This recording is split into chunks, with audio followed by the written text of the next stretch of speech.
নেপালের গণঅভ্যুত্থানের পর জাতীয় নির্বাচনে সামনে আসছে বড় চমক।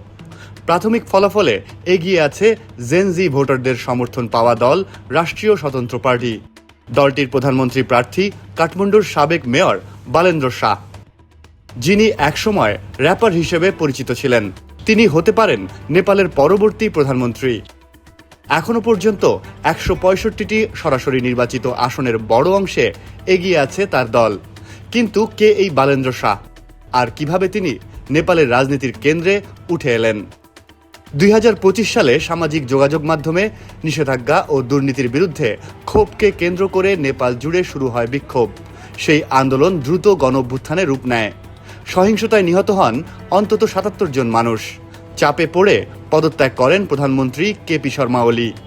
দ্রুত নির্বাচনের ঘোষণা দেয় অন্তর্বর্তী সরকার।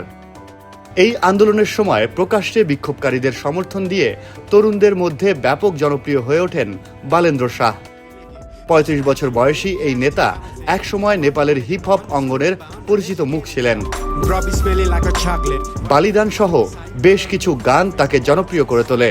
পরে রাজনীতিতে এসে ২০২২ সালে স্বাধীন প্রার্থী হিসেবে কাঠমান্ডুর মেয়র নির্বাচনে জয় পান তিনি, যা নেপালের প্রচলিত রাজনৈতিক দলগুলোর জন্য ছিল বড় ধাক্কা।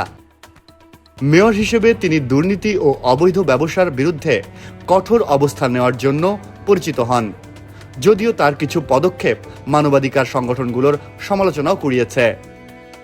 নেপালের রাজনীতিতে অস্থিরতা নতুন কিছু নয়। ১৯৯০ সালের গণ আন্দোলনের পর ৩ দশকে দেশটি দেখেছে ৩০টির বেশি সরকার।